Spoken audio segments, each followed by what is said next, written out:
Ibu, kalau psikolog menangani orang yang sulit move on itu gimana ya? Cara supaya bisa move on gimana sih, Ibu?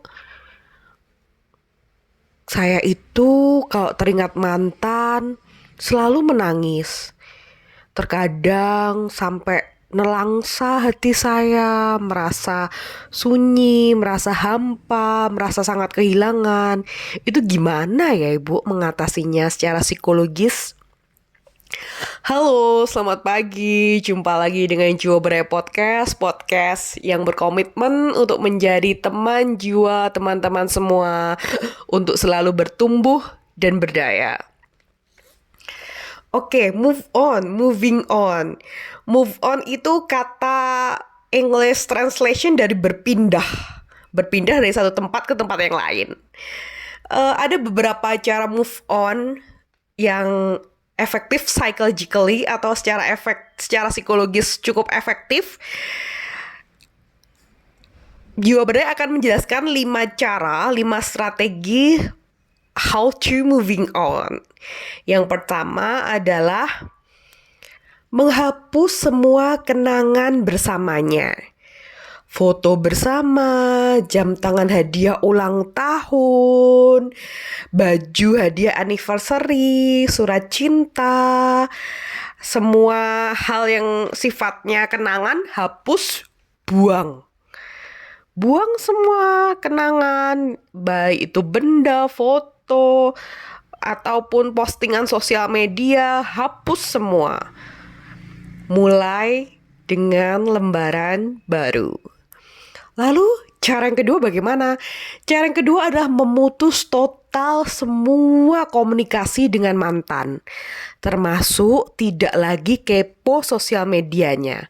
Karena kepo itu juga bentuk komunikasi loh. Lihat fotonya aja juga bentuk komunikasi. Misalnya kita punya print out fotonya yang masih kita simpan, lalu rindu, lalu kita buka fotonya, kita pandang, itu bentuk komunikasi.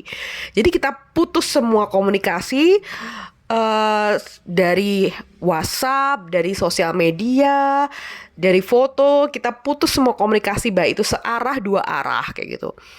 Atau blokir kalau perlu. Tapi Bu, kan ada yang bilang kok ngeblok itu nggak dewasa. Siapa bilang?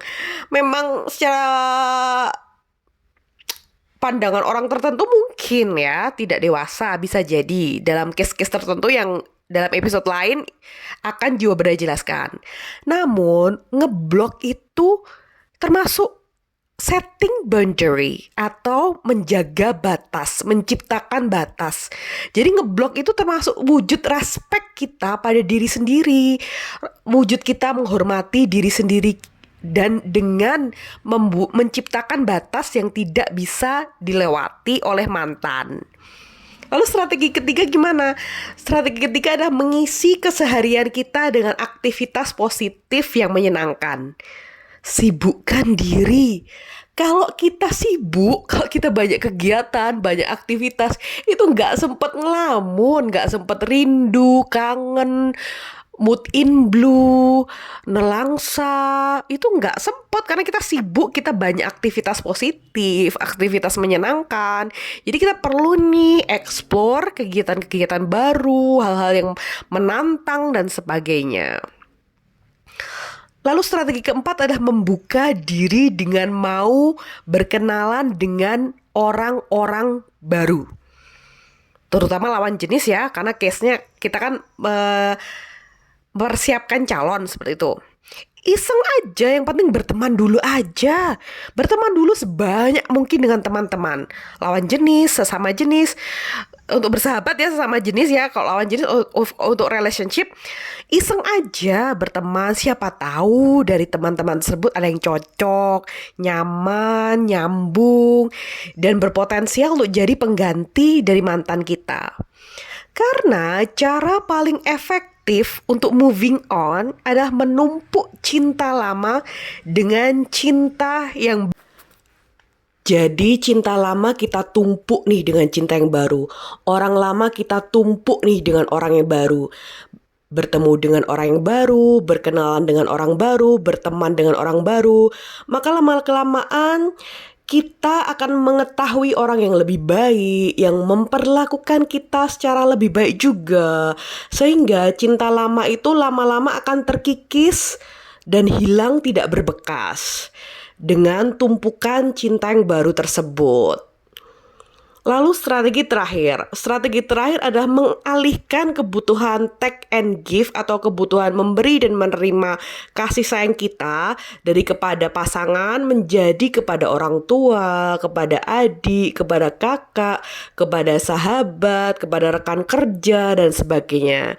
Kita salurkan nih, kita sharingkan, kita berikan kasih sayang kita kepada circle kita, lingkungan sekitar kita.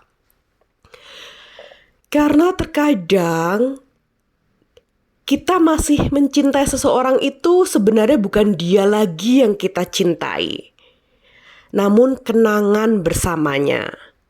Kita sulit melepas kenangan bersamanya.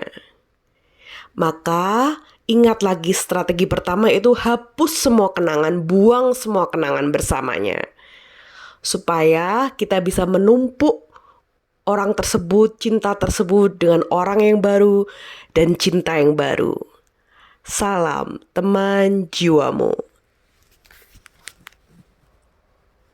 Bila teman jiwa ingin mengadakan konsultasi atau kerjasama bersama Jiwa Berdaya, baik itu konsultasi, konseling secara online melalui Zoom di seluruh Indonesia, ataupun kerjasama seminar, webinar, training bersama Jiwa Berdaya, silakan klik link yang telah tersedia di kolom deskripsi.